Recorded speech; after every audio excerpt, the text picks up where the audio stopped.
Magandang araw, Bansang Pilipinas. Nandito po tayo live sa Sofitel Philippine Plaza Hotel para po sa ika-27 taunang Bulong Pulungan Christmas Party. Si Pangulong Aquino po ang panauhing pandangal para sa taong ito, kung saan nandito na rin po sina Communication Secretary Herminio Sani Coloma at iba pa mga matataas at importanteng opisyal ng pamahalaan. Nakita na rin po natin ang ilang mga bibigyan ng o pagkakaloba ng awards ng Bulong Pulungan. Kasama na po dyan sina Justice Secretary Laila de Lima. Si Pangulong Aquino po ay sasalubungin ni Secretary Coloma. Kasama na rin po si Miss Didi Sitangco, ang co-founder po ng Bulong Pulungan Media Forum. Miss Julie Apdasa, co-founder ng Bulong Pulungan, Miss Letty Magsano, co-founder ng Bulong Pulungan, at kasama na rin po si Mr. Adam Laker, ang GM ng Sofitel Philippine Plaza. Ito pong tao ng Bulong Pulungan po ay nagiging pagkakataon ng isang Pangulo ng Bansa para po sagutin ang mga mahalagang issue o napapanahong issue sa bansa. Taong 1986 po o matapos ang diktaturyang rehimen ay binuo po ito ng ilang grupo ng mga mahayag mula sa iba't ibang publikasyon na naglunsad ng Bulong Pulungan Christmas Party. Dumating na po si Pangulong Aquino dito sa Sofitel Hotel para po sa pagsisimula ng taunang Bulong Pulungan Christmas Party. Si Pangulong Aquino po ay inaasahan sasalubungin ng mga nila Miss Didi Sitangco at Julie Apdasa bilang mga co-founder po ng Bulong Pulungan. Kasama na rin po si Miss Letty Magsanok. Ito po ang ika-4 na pagkakataon na dumalo si Pangulong Aquino sa Bulong Pulungan Christmas Party. Ladies and gentlemen, His Excellency Benigno S. Aquino III, the President of the Republic of the Philippines.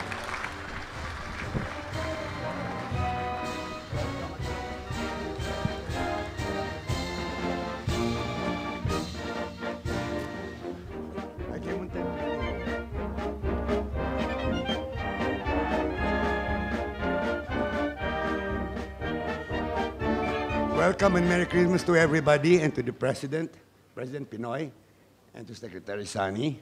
Now I would like to turn over the microphone to the main woman of Bulong Pulungan for the last 28 years, Miss Didi Sitangco. Didi.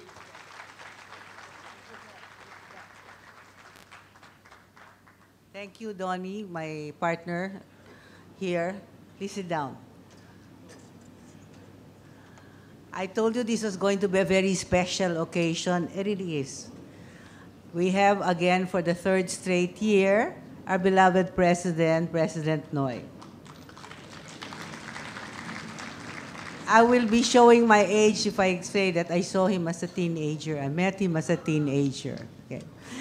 But he's always welcome here, and he knows that we love and respect him. And so that he is on friendly grounds here. Welcome, Mr. President, and thank you for keeping your promise to be with us every Christmas until the end of your term. He made that promise last year, right, Mr. President? Thank you, Secretary Sani, our friend. He said, just introduce me as the media's friend. Yes, and our colleague, our former colleague. Now, I'd like to welcome everybody here. This room is full of VIPs in government and private sector. In fact, Chairman Laguiat said, nandito ang buong gobyerno. Okay. And we're very happy that we have this occasion. It is also a fundraising project for Yolanda. When we sold the tickets for the lunch, kasama na po yung raffle stub nyo for Yolanda. But Joanne and Donnie will be going around later. If you want to add to the fund, you may please buy more raffle prizes. Sorry, sir, meron lang konting commercial. Anyway, as protocol demands, we go on with the program right away. The important part here is, of course, the President's speech, and then the awarding of prizes to people who have contributed to the country's economy, progress, and above all, the growth of this nation, which is, I think, all of us. And we award people who are very faithfully going through the Ang Matuwid, the no wang wang vision of our president. So all the awardees here were vetted with my co-founders and my regular members here, consisting of media personalities, credible media personalities. And yes, and I'm very happy about the membership here, sir. And we started when President Cory lifted all the controls and we went back to freedom. We started in 1986, and we've been here in this lovely hotel by the bay. Thank you, Mr. Laker, for 27 years. Every Tuesday lunch, we have a subsidized buffet lunch. Thank you. And we're very proud to say that we pay for our own meals. But of course, the guest speaker usually hosts us. So, thank you very much. I'm giving away all the secrets of Bulong Pulungan. No, but honestly, it means, for those who, Bulong means whisper and gossip, and then the Pulungan is the town meeting afterwards. This is a no-holds-barred media briefing and exchange of ideas every Tuesday. And we've gone the gamut from lifestyle to political things and to environment, science, and all that. So we look forward to another year. Thank you for coming to our anniversary again. And we thank you to our media friends who are here too and who always support us. But Mr. President, my heartfelt thanks. Thank you.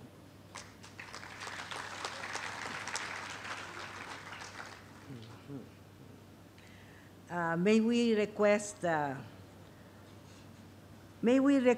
His Excellency Benigno S. Aquino to witness the awarding of our exemplars this year, sir. And to read the citations will be our friend, Press Secretary Sani.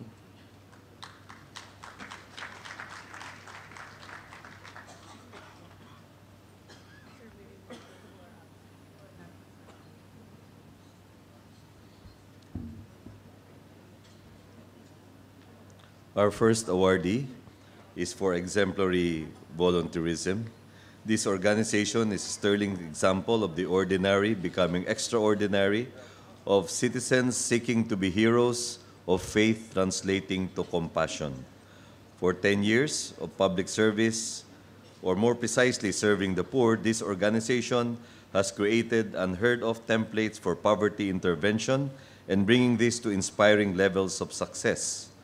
Proof is that there are over 2,000 communities that have been transformed, that have transformed the once hopeless to now say, naghihirap kami pero hindi na kami mahirap. Today, that ragtag army of ordinary Filipinos are considered heroes in the work of nation building from the ground up. Our first awardee for exemplary volunteerism is Gawad Kalinga. May we call on the founder of Gawad Kalinga, Mr. Antonio Meloto, to receive the award.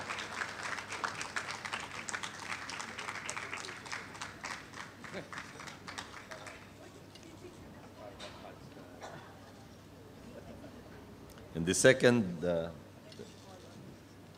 may we call on Mrs. Meloto to join Mr. Tony Meloto.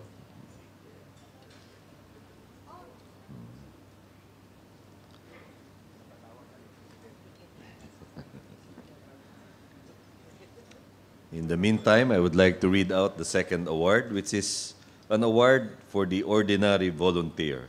He's a native of Southern Leyte, member of the medical staff in the capital town of Southern Leyte. He has worked with Gawad Kalinga in various places and is now regarded as a brother's keeper with the courage to care, a brave heart, a nation builder, a Gawad Kalinga worker, a Filipino. This exemplar award is given to the face of the ordinary volunteer, Dr. Jerome Rodriguez Paler.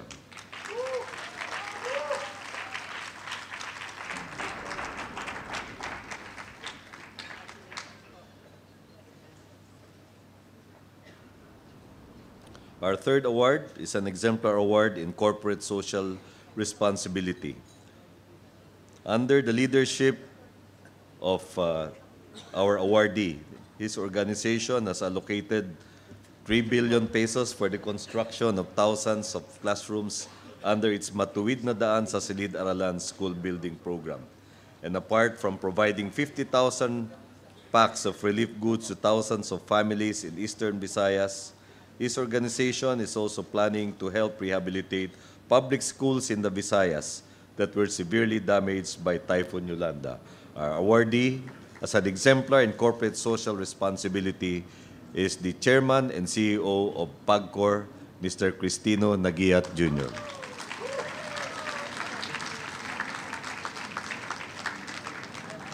The next exemplar award is being given for courage, integrity, and sheer grit in pursuing the justice despite the many obstacles and the personalities standing in their way.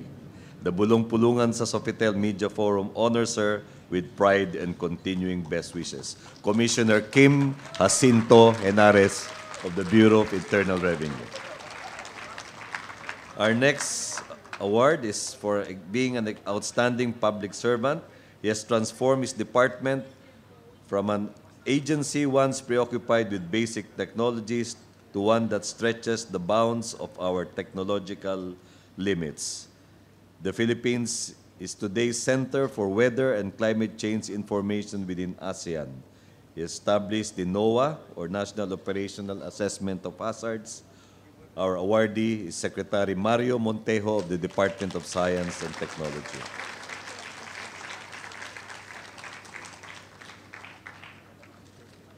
And our next awardee is another exemplary public servant. She's being honored for courage, integrity, and sheer grit in pursuing the path to justice, for daring to break gender stereotypes with a firm, uncompromising stance and steely determination to pursue wrongdoers, and for making all Filipinos believe that there is still a daang matuwid, provided we all pull together and keep our sights on the bigger goal of good governance and public accountability. Our awardee, Secretary Laila De Lima.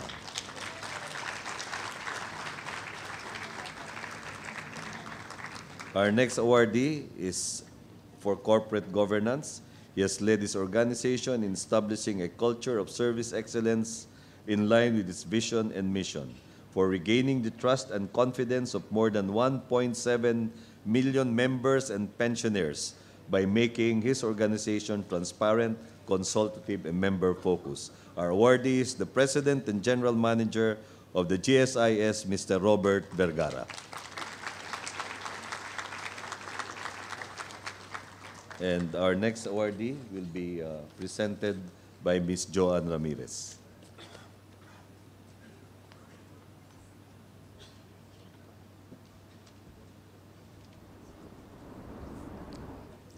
The Bulong Pulungan Core Group would like to present the Outstanding Exemplar Award to President Benigno Simeon Aquino III, whom the Bulong Pulungan members call their man of steel. Man of steel indeed. Tried and tested by adversity, but unbowed and unbroken, President Benigno S. Aquino III rebuilt an economy from the rubble of past mismanagement, steering the Philippines in early 2013 to be the fastest growing economy in Asia, and now the fastest growing economy in Southeast Asia. He has presided with compassion and sensitivity over the Herculean task of rebuilding and rehabilitation of areas devastated by a killer quake and Typhoon Yolanda, with the same resolve and transparency with which he has governed the nation since 2010. His reformist government aims to show that in good times and in bad, it is a clean government that will always make life better for the Filipino people. And may I call the rest of the Bulong Pulungan core group for the privilege of standing on the same stage as our president and awardee.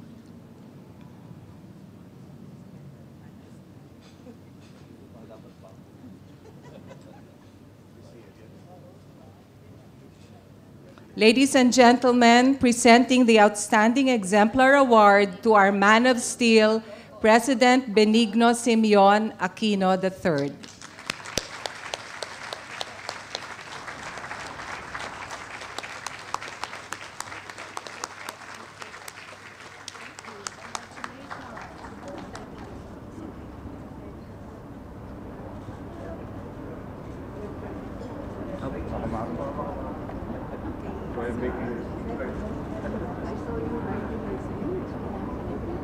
You won't understand my handwriting.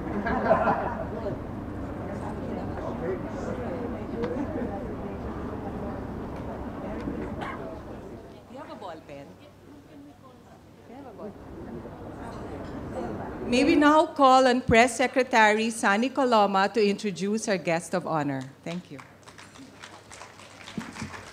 Ladies and gentlemen and friends, His Excellency Benigno S. Aquino III, President, Republic of the Philippines.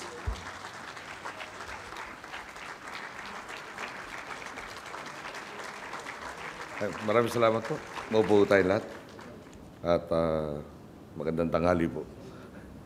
Secretary Sani Coloma, Senator Cynthia Villar, Ms. Didi Sitangco, Ms. Julia Abdasa, awardees of the 27th Annual Bulong Pulungan, namely Secretary Laila de Lima, Secretary Mario Montejo, Commissioner Kiminares, GSIS President and General Manager Bernie Vergara, PAGCOR Chair Magbigat, Gawad Kalinga Chair Tony Miloto, Dr. Jerome Paler, Solicitor General Francis Ardilesa, MIA General Manager Jose Angel Honrado, members of Bulong Pulungan, Federal Works and Government, honored guests, mga minamahal kong kababayan, magandang tanghali po muli. Pang-apat na po nating pag-aharap to sa Bulong Pulungan. At kanina umaga po, nung binabasa ko yung talumpati, sabi ko parang hindi yata sulit to sa Bulong Pulungan, parang kulang. No? Ang talaga pleasure naman humarap sa inyo. No? You get to meet professional and responsible journalists who do not have an agenda. Okay. Pero dahil nga ho doon, dapat naman angkop ang sasabihin natin sa inyo ngayon. Okay. Siyempre, napakahirap po. Paano pa tayo mag-iisip ng panibago na newsworthy pa every year? No? Tsaka more or less on schedule, regardless of the situation that's happening. And that is the challenge before me. Some of you might have noticed I was scribbling on a pad earlier. This is the replacement of the speech. And I apologize to my writers. Today we are not in sync. Okay. Siguro, ang main theme actually today is thank yous. No? And why thank yous? Napakaraming adversity. No? The speech actually says, it starts out with, siyempre, Zamboanga, Bohol, didn't even mention Santi, tapos meron naman tayong Yolanda.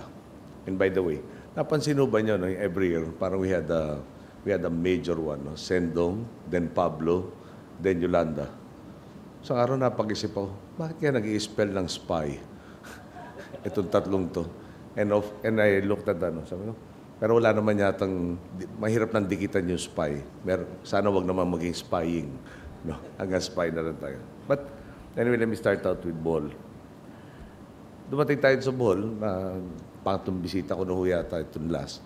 At palagi ko alam naman yun, isang beses nga ho, nung maraming nag-aalala, dahil dito sa aftershocks, kung mas malala pa talaga ang mangyayari, nagdesisyon tayo makitulog sa kanila at papadama sa kanilang sinasabi natin mga scientists, tapos na ang pinakamalaking parte nitong trahedyang to at nakidamay tayo sa kanila.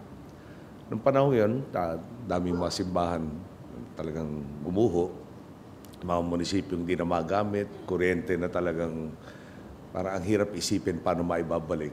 Siyempre mga taong ang laki ng panukso para dumapa na lang at sumuko. Kaya naman itong pagbalik ko sa Bohol, nakalipas sa linggo lang, talagang bilib na bilib ako na hindi lang sila yumuko at hindi sila dumapa. Bagkus, talaga nakatindig na at pinag-iisipan na ang kinabukasan. Tila walang nangyari sa pananaw ng napakaraming mga kausap natin. Katapat namin ng 2 tulay, temporary bridge pa nga. Pero talaga doon parang daman-dama ko na kung paano palaban talaga ang mga taga-Bohol. At maski na hindi pa ang pangangailangan nila, alam naman po nyo, yung kuryente nila, dumadaan sa Leyte, nadamay pa yung geothermal plant sa Leyte, nagme-brownout pa rin sila na 6 hours a day. Pero maski may kahirapan, talagang palaban na palaban. So doon po ako napag-isip.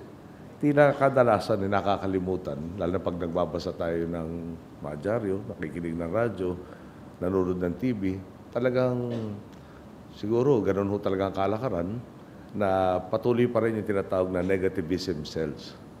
Pag hindi tayo naghanap o hindi tayo gumawa ng kontrobersya o issue, parang boring yung ating media. Problema ho doon, nakakalimutan naman natin yung mga tao na talaga namang may ginawa para ibsan ang kahirapan o pagdadalamhati ng ating mga kababayan. At ito siguro pagkakataon at palagay ko itong angkop na panahon para naman magpasalamat. At ako na magpapasalamat sa ngalan ng bansa sa lahat itong mga taong marami nga yung tinatawag na nameless. Pero bigay ng lahat ng kanilang mabibigay para lang babawasan nga ang pinagdadaanan ng ating mga kababayan. Umpisa ko na muna sa hanay ng ating mga kasunduluhan at kapulisan. No? Kung titingnan natin Zamboanga, no?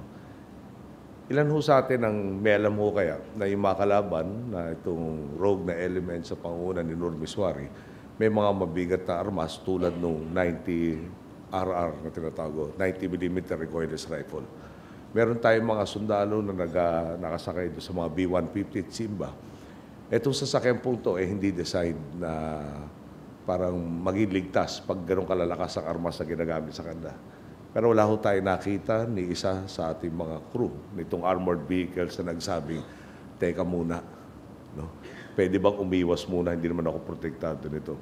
At ang ginawa po nila ay talagang lumantad, pinagtanggol ang hindi man lang kakilala, hindi lang kamag-anakan, hindi man lang kaibigan, dahil yun po ang tungkulin nila at hindi nagkulang at nakita naman po niyo resulta. Kakaunti ang nawala sa ating hanay at yung hostages po ay na-rescue at marami po tayong na-arresto dito sa mga salarin na to. Sama ko na rin po ang mga kawani ng Air Force. No? Ilan ho kaya sa atin na may alam na pagkatapos dumaan ni Yolanda, sinasabi nga ho ng Pag-asa, medyo peligroso pang lumipad. Pero na-determine ng ating Air Force na nandun na raw sa acceptable parameters at agaran, pagdaan ni Yolanda, may mga dumating na helicopter, lulan ang mga kawani na naman ng ating sandatahan lakas para buksan yung Tacloban Airport. Siya na siyang naging dahilan para mapadala kaagad isang C-130 susunod na araw lamang para magkaroon tayong komunikasyon at nandun na nga yung umpisa. Nung istrukturang akala natin ay magdadagdag lang, nung pala papalit o hahalinhin doon sa mga nakaupo. Sama ko na rin po ang kabinete. No? Siguro, pag tinitingnan natin sila, pag ako po'y pinupuri sa anumang bagay, sinasabi ko, hindi ko naman nagawa ito mag-isa. No? Bigyang tukoy ko lang ho, si Volts, si Mar, at saka si Dinky. Silang tatlo ho, medyo masyado madalas nagsasama sa mga araw na to. Minsan ho'y nagsasabi rin sila, baka naman dapat huwag na tayo magsama at parati marami tayong hinaharap na sakuna. Pero sa totoo lang po, excuse me, pag sinasabing may gobyerno tayong kumakalinga sa ating kapwa, hindi ko kumakalinga sa loob ng kanilang silid na naka-air condition at tahimik. Sila po ay nandun, no? Sa tinatawag na front lines, kesa sa Zamboanga, kesa sa Bohol, kesa sa Leyte. Nakakapagod o, napakaraming mga mas magagaling sa inyong nagkikriticize. No? Almusal, tanghalian, hapunan, kuminsan pati midnight snack, kinikriticize ka. Pero habang kaya po nila, at talaga naman pinipilit kayanin ang anumang pagsubok, palagay ko wala akong magsasabing sa parehas na pananaw kung nagkulang ba itong tatlong kawani natin to. Sama ko na rin po si Mario. No? At lahat na rin po ng buong kabinete. Isipin po nyo, no? Nung nag-umpisa tayo dito sa trabahong to, tinuturo tayo ng pag-asa sa maling lugar kung saan dadaan ang bagyo. Maghahanda ang gobyerno sa maling lugar.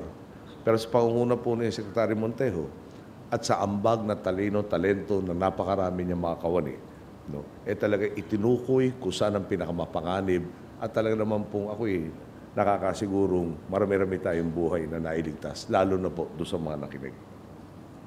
Gusto ko rin pasalamatan lahat ng mga komunidad sa buong mundo, no, ng mga Pilipino na talaga namang agaran dumamay. Kahapon po'y 6 na mga bagong ambasador ang ating tinanggap at ang kanilang binabalita, halos sa lahat po sila. Kung saan, tulad sa Canada, meron raw tayong 750,000 na mga kababayan nandun, sila mismo ay nag-ambag-ambagan para sa tulong kay Yolanda at nagtulak sa kanilang gobyerno na dumamay at talaga naman pong daman-daman natin ang pagdamay ng napakaraming bansa sa buong mundo, sampunan ng ating mga komunidad sa labas ng bansa.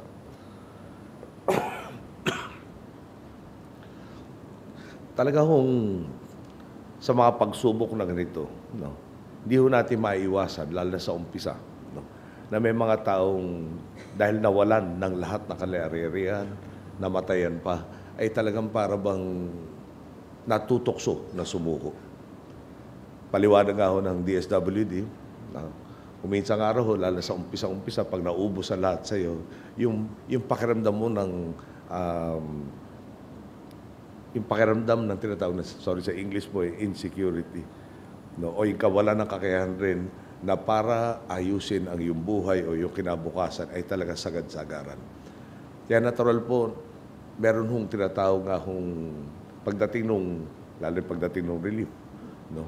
Talaga raw yung iba, kailangan makatangan ng sobra-sobra dahil na lang ang pananggan nila doon sa pagduda sa anong hinaharap nila sa kinabukasan. At pag dumating na humupa yung kanilang tensyon, no, talaga naman po nakakapunta doon sa muling pagbangon ng kanilang pag-asa at sa paglaban. No.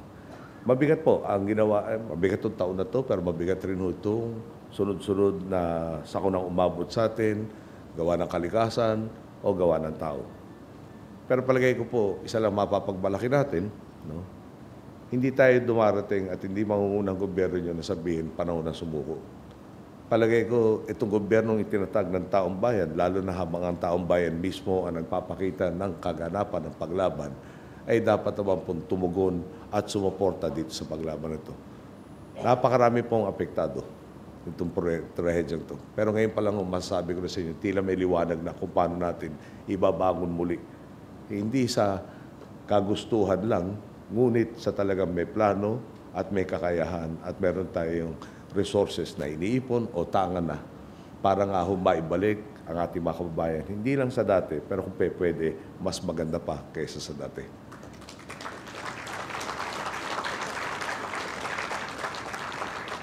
So, palagay ko po, iksiyan ko talaga itong talumpating to. Hindi dahil sa wala na akong masasabi. Actually, yung kaba ko, baka sumobra sasabihin ko para mag-thank you. Nakatingin pa naman sa akin si Kim at saka si Laila. Sama ko na rin yung thank you nila. No? Pero nung may isang international event, nakalimutan ko ngayon ko specifically, pero iniimbita tayo dahil nga ho doon sa ating gender issues at ano na ba nagawa natin sa bansang to. At kadalasan binibiro ko, sabi ko baka pagdating ng 10 taon mula ngayon, hindi na ho women empowerment ang paksa natin. Baka ang paksa na raw po natin men's emancipation. Dahil sa atin sa Pilipinas, pag kayo nagkamali, magkita kayo ni Laila, ni Kim, ni Conchita Carpio Morales, ni Grace Pulido-Taan, at marami pang iba. So, mga kababayan, no? Siguro sa dulo po, isa na lang talaga mensahe ko. Alam ko maraming tanong na mabibigat itong araw na to. Kaya iiwan ko na yung oras para sa mga tanong na yon. Pero ngayon gusto ko lang talaga i-deklara sa buong sambayanan, talagang malaking karangalan na mamuno sa sambayanan tulad ng Pilipino na talaga naman po sa maski naman pagsubok, agaran, buwabalik at lumalaban. Magandang tanghali po.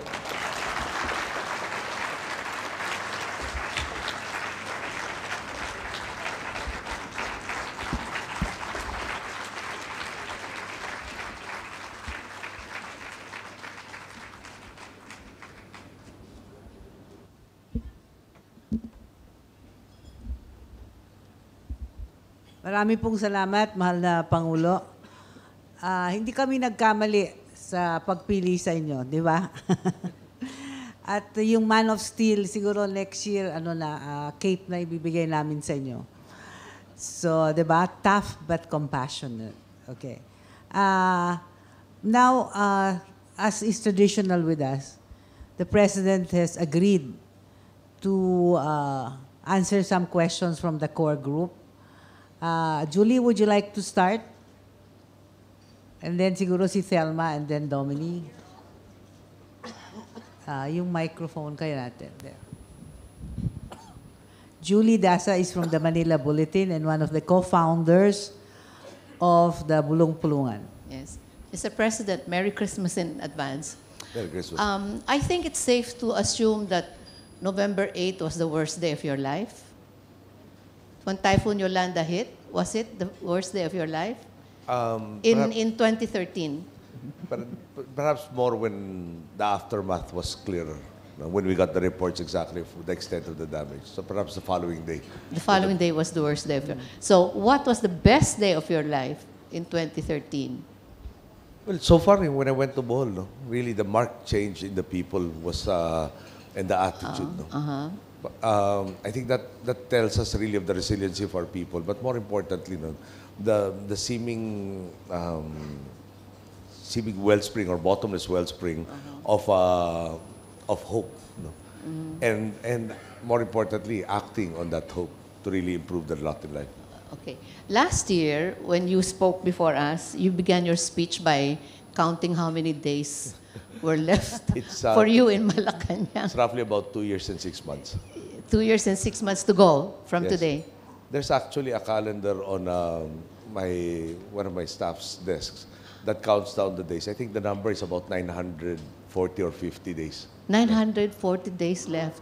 Something like that. Okay. What would you like to see on day 939 before you step down? And is it a doable wish? Is it an impossible dream? I'd like for you to stick to something that would be concretely available, accessible, and doable. Thank you, sir. Well, actually the answer kasi was the attitude of the people, from being apathetic to really being involved. And we're seeing that now. But in terms of yung concrete manifestations of the same, siguro Terminal 1, I think, will be finished, the refurbishing by that time. Yung hopefully NLEX and SLEX, the connector, will also be up and running by that time in the TPLEX. Now, more importantly, is the airports will be substantially finished. Airports plural, Panglao, Mactan, and so many others. Yung at least the start of the light rail systems.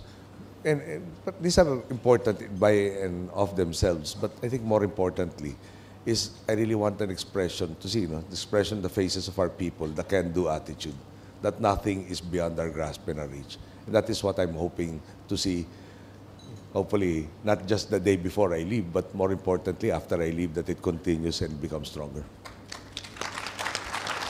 Thank you, Mr. President. Thelma, would you like to ask the next? Thelma San Juan of the Philippine Daily Inquirer. Good morning, Mr. President. We feel we're glad to see you looking good and well despite the calamities.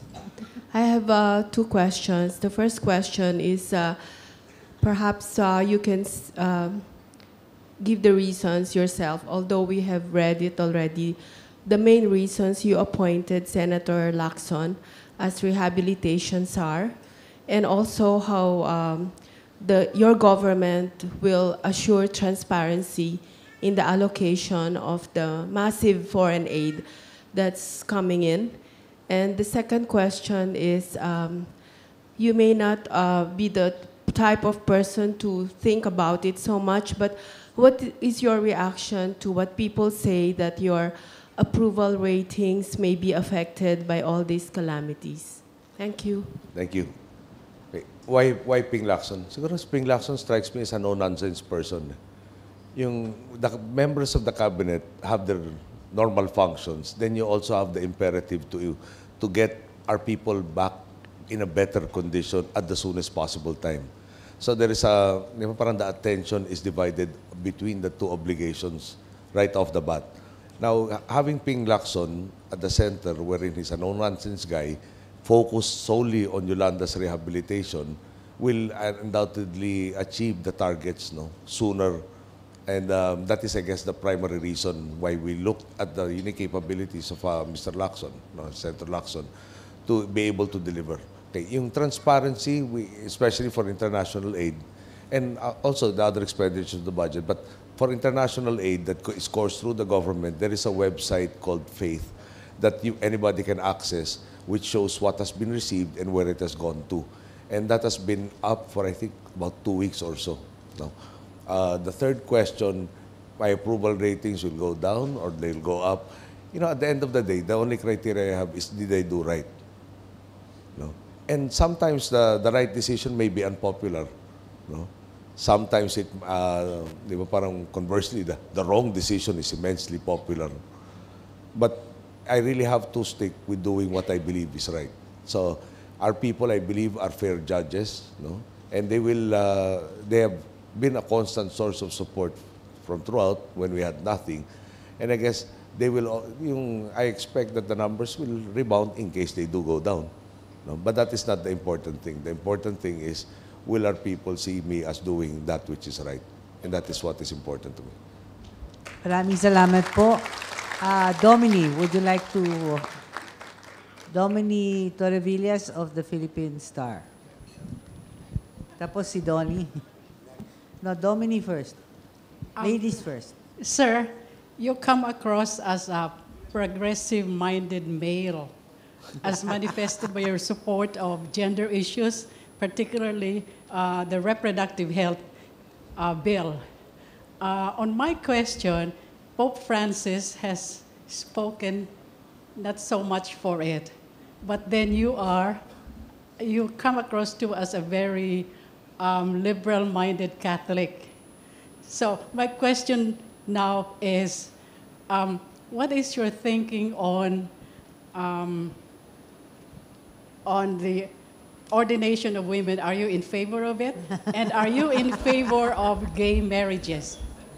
So, okay, I'll have a more serious question after you have answered this one. Okay. I'm hesitant to answer either question, especially the second part. No, but siguro, can I avoid na lang answering the second part? I made a comment which I think was appropriate, and I made a mortal enemy of somebody because of that comment. I don't think I'm qualified to say should women be ordained. All those who hold titles of Doctors of Divinity will question my competence in answering that question. But suffice to say, I've seen a lot of nuns who became leaders for their parishes and who really made the kingdom of God more apparent by their activities and their presence than some of those more titled individuals. And parang women, especially for the various parishes, to be in a more decisive positions or in more stronger leadership positions is, I think, warranted, especially by the historical precedent. What have they demonstrated? So, as a priest, I don't know if I'm qualified to answer that. But as leaders of their parishes and their communities, and as positive, and in a sense, siguro let me put it to you this way, When I was running for congressman in Tarlac, you talk to the mothers' clubs. When they say yes, you can count on it forever after. When you talk to some of the barangay captains who happen to be male, you talk to them in the course of the campaign, mga 5 times, and you aren't sure up to election day whether or not they are with you. So my experience, especially with women in public service, has been very, very positive. Okay. So can we go to the more important question? Or the more serious question? The more serious question, though. About gay marriages, sir? I stated before that parang on one side of me says, yung human rights are supposed to be universal. On the other hand, I can't help, parang if we go into gay marriages, then syempre the next step will be adoption. And I don't know if, I still have to look at it from the child's perspective. Is that something that that is desirable in an environment for a child. No? In understanding the world, to induce more confusion. And that particular comment got me into the crosshairs of an individual who up to this day hates me for saying it. Okay, Dom, the serious one. Yes, my second question is, if Manny Pacquiao is proven to have evaded, paying his taxes, will you, and he is meted, I don't know what the penalty would be, would you grant him amnesty? Amnesty is, by proposal by me, has to normally indicate para a class of individuals, para a group. Doesn't refer to normally to an individual. And also Congress has to approve. No? So, end of the day, parang I think that the lesson has to be that if you are guilty of a particular crime, no, then the degree, we have to exhibit a degree of remorse. But at this point in time, he says that he has complied with all the requirements. So I think this is crossing the bridge that is too far away. Thank you, Dom. Joanne? Dominic, I said Donnie Ramirez. We were told, Mr. President, that no questions today about your love life. Thank you. We will abide by that, so I'll go serious this time. Within the next 940 days or so of your current presidency, Correct.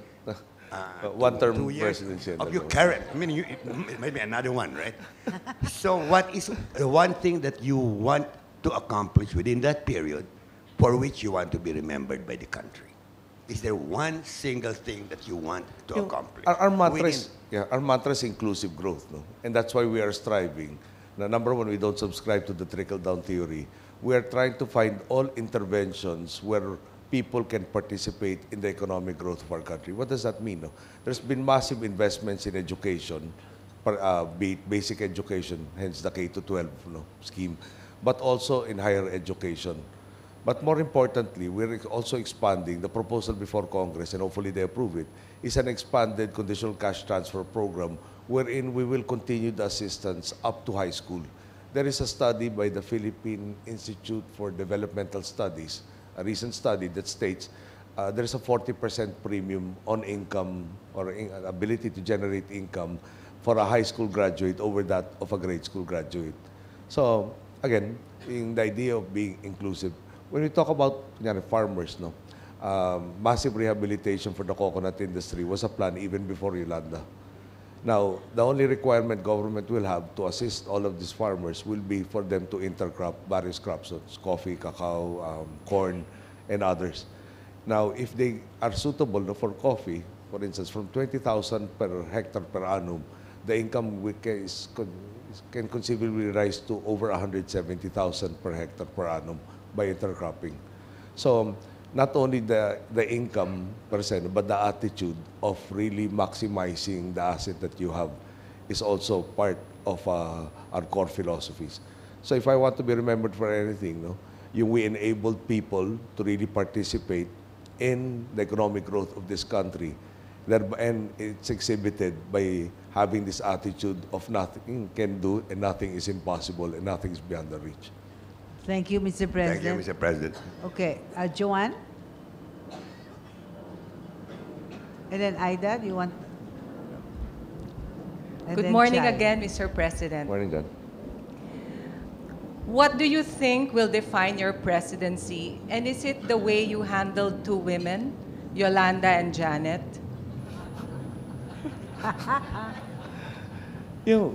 Well, I think that's part of it, but our ability to handle, siguro you contrast, going to these areas, getting just the initial information, did you think we'll get any data from them para right after Yolanda passed through, And again, I have to compliment the people who took the risks, the chopper pilots and the crew of the helicopters that proceeded from Samar and went directly to Tacloban to reopen the airport so that assistance brought by the C-130 could start happening and the personnel necessary. Pag-asa, for instance, amongst others, has been, I think, widely praised and acknowledged as a source of correct and timely information. That was not a given when we started. I guess at the end of the day, you had the government that's truly worthy of these people who are so great, no? That they provided a milieu and they were mutually supportive that enabled everybody to reach their potentials. So I'll refine that phrase at some point in time. I'll sit down with my writers, but that is more or less the idea. On your most difficult day, what helps you get up in the morning? May mantra rin ako eh. No? Pag yung talagang ayaw mo nang bumangon, lalo na bago ipasok yung dyaryo na naghahanap ka ng good news, no? Para mantra namin. Tsaka marami na rin nag-adapt yata para sa bayan. No? So, Para sa bayan is your mantra. pag inatrasa mo naman kasi, parang yung, kunyari mo, papatalo ka, di ba? Pinabayaan mo yung bayan naman siguro lalabas nun. So, natawa ako dahil kuminsan pati yung, I forgot to mention, pati yung PSG for instance, no? Parang normally, ceremonial activities, friendly lahat na kausap mo, etc. No? Ilang kaya nag-isip na matutulog na naman sila sa open field no, sa Bohol, amongst other things. Or may iwan sa Zamboanga na hindi naman nasabihan kung gaano katagal hanggang ma-resolve. Na medyo naging inventive kung paano maasikaso yung kanilang clothes. No, amongst other things. So, I guess that's it, bottom line. Everything we do no, affects so many people and there is no time like the present and preferably to have done things in the past already. Dahil nga, at the end of the day, para sa bayan lahat to. And the bayan has faces. You know, there are people that are directly affected by our acts and by our omissions. Maraming salamat, Mr. President. Okay. Si Aida Sevilla po ng Philippine Daily Inquirer. Yung motoring queen nila. Mr. President, judging from the amount of publicity he gets, it appears that Secretary Mar Rojas is being groomed to run for president in 2016. Will you either confirm or deny? Would the Secretary of the Interior, given all of the calamities that have befallen us, man-made and natural, be of service if he were absent from the scenes? Yeah. So that is just but a function of the job. And again, I want to get down to the people as much as possible. My alter egos perform that function also for me. Is he being grouped? Our party has not decided on that. We have not discussed it. We are focused on solving the problems of today. But you know more or less who will be the opponent. Well, I know of several people who want to be the opponent. And perhaps they are not saying that they are the opponents at this point in time. Some of them will be entertaining the idea perhaps that they might be our candidate also. I'm sure somebody has already declared his ambition to become president. There are several that have declared their ambition. Okay, But thank you. man proposes, di ba, and God disposes. Judy says you might sit down. You can answer No, questions. I'm sitting fine. down. Fine. Thank you. It's okay. Who else? Chai? Does that mean we have 2 hours of questions pa? Yes. Okay. Okay, Chai Santiago, sir. Good morning, Mr. President. You did not plan to be president, but now I see you as very much more comfortable with the position. If you could turn back the hands of time, given all the burdens of presidency, would you still have run for the presidency? The way I answered it then, and I think that's still valid up to now, is that both my father and my mother said something to the effect that if they could have done something and they chose not to, then they wouldn't have been able to live with themselves. And going in, I didn't have rose-tinted glasses. I knew how difficult this would be, especially coming after my predecessor. No? But at the end of the day, could I have said, teka muna, bakit naman sosolohin ko itong problemang to? O bakit akin lahat yung problemang yan? Sumama yung sitwasyon, tinignan ko sarili ko sa salamin, sinabi ko, di ba mag-umpisa, kung ako nandiyan, ganito ginawa ko. Parang ayoko naman umabot sa pagsisisi na gusto kong masabi, pinilit kong gawin lahat ng magagawa ko. At kung may resulta maganda, maraming salamat. At kung hindi naman, parang at least hindi ako sumukot, hindi ako matras. Thank you. Just one more. Yeah. what could you have done better? Do you think you could have done better in these areas? One, selecting your people around you. Two, being more, calling the support of media, students, laborers, or the elite.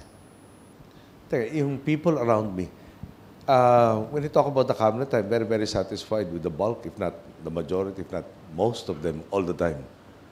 Yung self-starters at saka advocates, you don't have to tell them what to do. By the time you're asking the question, for the most part, they're already ready with the answer. Okay. Now, the second part, if I understood the question correctly, how could I have rallied support amongst the sectors that you mentioned? So I should throw the question to you. No? How does one actually, I've appealed, I've complained, I've given time, for instance, especially to media. And I'm sure between you and I, we can point to so many columnists who've never said anything nice about me. No? So I prayed for them also. No? And I mean that not in jest. No? I really have prayed for enlightenment for a lot of these people. Yung siguro the message simply was, what you put down, no, affects the lives of people. And are you confident that what you put down helped them? Okay. Now, labor, I think for the most part, we have had a very good relationship with labor. Dole is very proud to talk about the number of strikes. I think I'm sorry, no, I'll have to check with Linda Baldos, pero parang no ongoing strike, no, was reported several periods. No? I'll have to give you the periods. Sorry, students. Students, I think most of the core volunteers who helped us in all of these disasters, be it Pablo, di ba? Sendong, Yolanda, Sandy, have come from the ranks of the studentry. I was talking to a student from PUP, and one would think that yung PUP would produce a lot of radicals, no?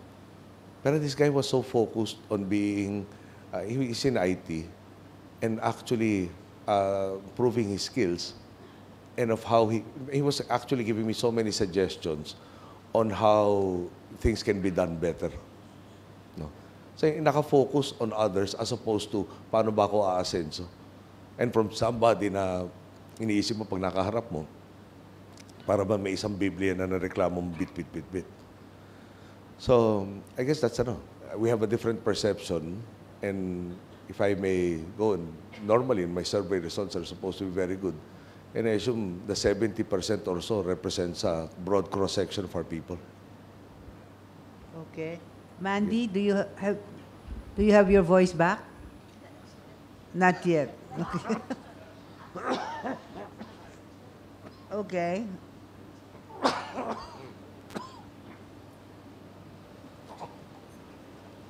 Mr. President, with due respect, you cough continuously. You should take care of your health. Baka kailangan mag-file ng leave of absence ng mga isang buwan. Wag muna, sir, not now. No, but seriously, no, parang when you go out, in Bohol in particular, there was this bridge.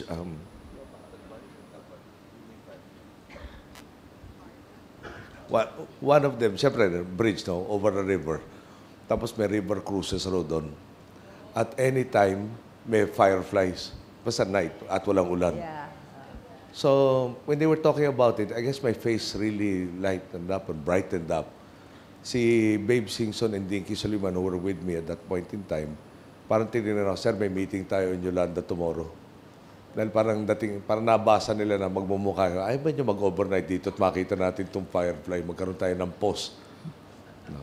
But again, they're as committed, if not more committed than I am. They wanted to go back home and finish the presentations they were showing me on the second cabinet meeting on Yolanda. I think, sir, Mr. President, you should have checked the doctor. There are several doctors. It's an indication of inflammation. Yeah, there are several doctors who, even without being consulted, no, normally pass by and examine me, whether physically or at a distance. I assure you there's some constant reminders from those who take care of my health. Thank you, Mandy. Sandy, would you like to ask? Sandy, bakit ikaw lang ang may hat this year? Oh. The others are not keeping with the tradition.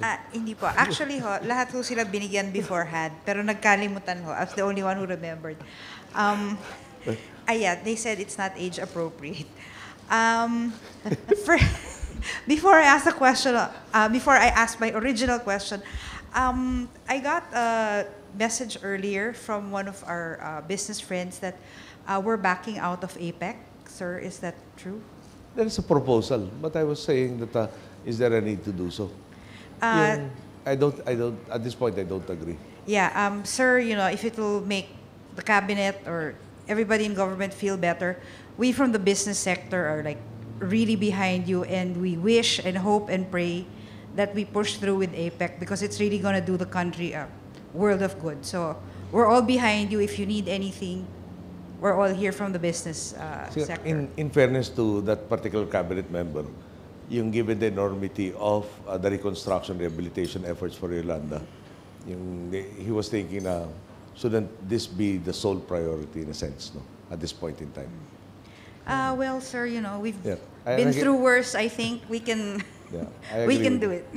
Yeah. Another thing I'd like to ask you is, you know, everybody keeps saying that the presidency is such a thankless job. You're damned if you do, damned if you don't. But at the end of the day, what makes it worth it for you? Babalik ako sa tao. Yeah. Again, I go back to the most recent example, yung sa Bohol. I mean, siguro I can expect na pag kanyari, Yolanda, naghahanap ka na sisisihin. Ako yung hepe ng bansang to, ako sisihin. No? Pero hindi ko nadama yun. No? Para bang presence lang, na-appreciate na in so many of these areas. No? Hindi yung dala-dala mong truck ng relief goods, for instance. No? Yung kakayahan na makipagdialogo na constant keeps me going talaga. I guess at the end of the day, I am confident that I rely on our people, and the people will always be true to me. Thank you, sir. Merry Christmas. Merry Christmas. Okay. Joanna, meron ka pa ba? May follow-up ka? One, sige. Miss Julie. Mr. President, this question is from out of left field, but I'm sure you can handle it. In 3 years' time, 2016, do you think Chris Aquino will be ready for national politics and to throw her hat into the ring? National politics. In the latest pronouncement I heard from her was she's aiming to be the perfect stage mother. That role will be so natural to her. She won't have to plan for it. Would you advise her against running for a national position in 2016 or even a local position? Because she's so popular, she might be even more popular than you sometimes. Most probably. But the bottom line is, I adhere to that saying by the Americans, I think, who said that if you want to get even with somebody, get them into politics. And I love my sister. If she feels driven, at this point in time, the last time she made the pronouncement, concerned about the topic of being a stage mother. And of course, Joshua's achievements. Okay. So no more questions from the core. I'd like to close it with my question. Mr. President, it's easy. What is your Christmas wish that you haven't wished in the last 4 years? Siguro lalo na ngayon, di ba? Parang kapayapaan talaga. Parang wala na tayo. Sana natapos na yung libro ng problema natin itong taon na to. At next year, di ba? Parang especially the start of the new year, one says there's so many opportunities that are coming. And I really hope that our people maintain the optimism and the can-do attitude that is already being nurtured at this point in time. Yes. So the wish really centers on hopefully there are no more challenges of this magnitude this year. This one. Well, from your sisters, they miss you already during your Sunday lunches, sir. Pati nga yung pagdalaw sa daddy on November 27 was the day we had the cabinet meeting on Yolanda. Yes, I think sir. that's the first time I missed that particular occasion. Yes, sir. So, family is still first with you, sir? After country? Okay.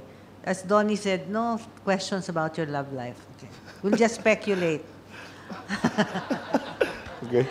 Maraming Thank you. salamat po, Mr. President. Bigyan natin ng mas bagong kumpa.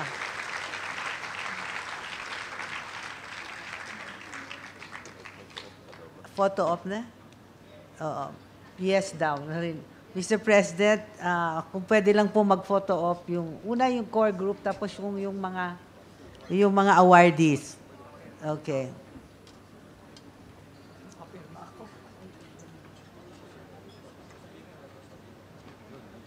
Atin niyo pong napakinggan ang mga naging pahayag ni Pangulong Aquino. Sa una pong bahagi ng kanyang pagsasalita, binuhay ni Pangulong Aquino ang pag-asa ng mga Pilipino sa harap ng mga pinagdadaanang trahedya, bunsod ng kalamidad at iba pang uri ng sakuna. With your indulgence, Co-Chief is here. Can we have a replay of her award? Please.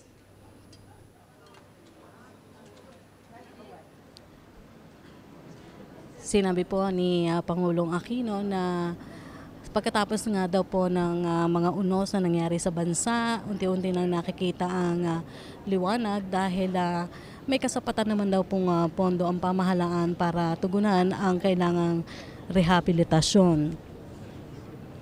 Sa unang bahagi pa rin po ng kanyang talumpati dito sa Bulong Pulungan taunang Christmas party, binigyan na diin niya yung kanyang naging pagbisita sa Bohol, kung saan nga po ay sinabi nito yung kanyang naging paghanga sa mga Boholanos na sa kabila daw po ng matinding trahedya ay nakabangon.